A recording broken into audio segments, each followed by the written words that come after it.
Kagima 13 years. Babaylan, uno.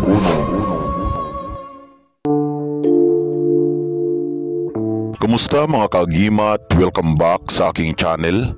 Sa video natin ngayon ay ating pag-uusapan ang tungkol sa trabungko ng Encantado Amakas at mga taglay nitong mga mahikagahong bertudes. Paki-like and subscribe lamang po mga kagimat kung sakaling nagustuhan nyo ang mga ganitong sahing video. Maraming salamat po mga kagimat. Ang Amakas ay isang engkantadong may mataas na rangko na naninirahan sa mga mariit na mga tinagong dagat at sila ay mga malalakas na sahing engkantadong tubignon at may mga putiang dalang mahikagahong mga kagimat. White magic ang tinataglay ng mga engkantado na mga Amakas. Mayroong sirik sa likod ang mga engkantado Amakas na katulad sa isda mga kagimat at ang hitsura ng mga ito ay pariha din ng tao. Pero ang kanilang tainga ay mayroong asang na tinatawag mga kagimat na katulad din sa mga isda.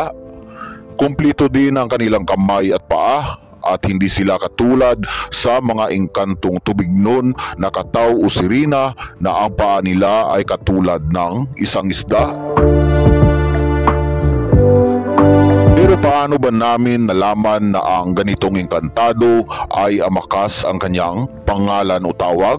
Noong sinangunang babaylan pa sa aming mga kaapuyang babaylan sa mga surugnong Bunggaitan, Dalagangan, Basulian at Dalungdungan, sila ang nakakilala ng lahat ng mga engkantado na ito mga kagimat, maligno o anumang tawag sa sahit-sahing mga taglugar o lamang lupa.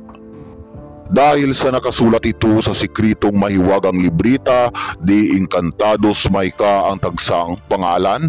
Kaya dahil sa mga kaapuyan namin sila at kami ang mga huling lahing babaylan, ito ay pinanubli namon sa ila nga among mga ninuno o minana sa kanila ang mga sikritong gamit mahikagahom. Katulad ng libreta na kung saan dito nakasulat ang mga sahit-sahing pangalan ng lahat ng mga engkantados, orasyonis gahom, kag mga pangsilot mga mahikabirtudes.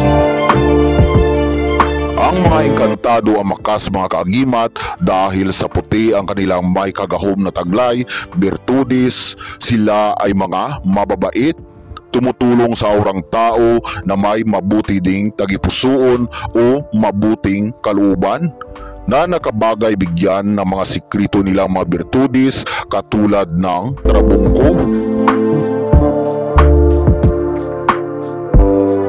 Sa pagkuha ng trabungko ng mga engkantado Amakas ay hindi din basta-basta mga kagimat. Hindi madali ang paghanap sa ganitong agimat, trabungko.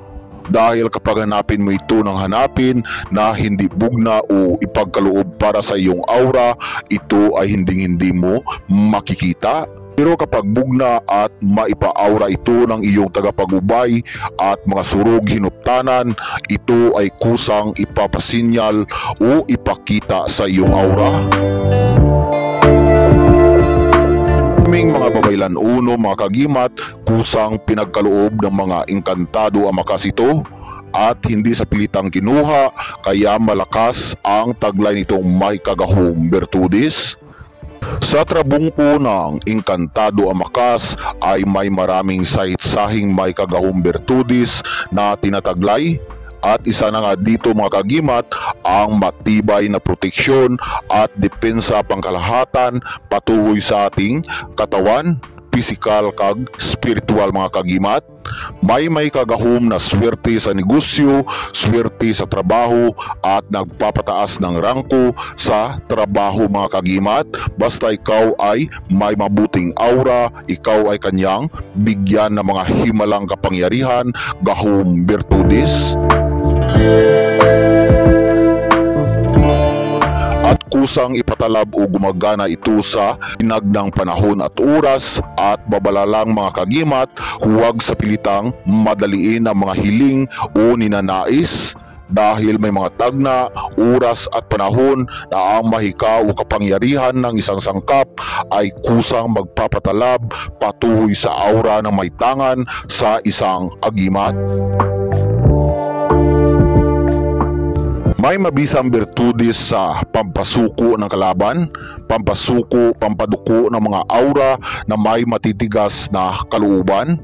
May bertudis din ito mga kagimat sa pampalinaw ng kaisipan, patuloy sa mundo ng spiritual. Mga sikritong karunungang lihim katulad ng mga sikritong orasyones, mga sahit-sahing pangalan ng mga agimat ay kusa lang na iyong malalaman kung may ganito kang tangan na sahing trabungko. May bertudis sa pampatalino at mabisang pampaamo ng mga tagsanggabay, surog at hinuptanan.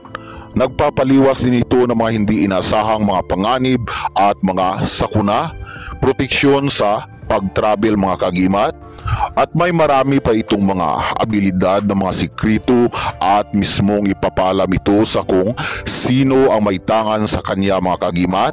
Iwasan lamang na ipakita o ipahawak itong trabungko sa kahit kaninong aurang tao para hindi maglusaw ang kanyang may kagahong bertudis.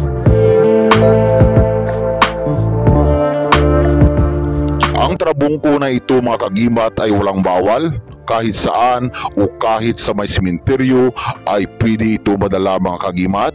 Ang pampalakas nito at pagkain ay pahiran lamang ng Divine Oil Aura sa araw lamang ng Biyernes. Pero kapag wala kayong Divine Oil Aura ay pwede din na tubig ang pagkain o hihaplas sa katawan ng trabungko.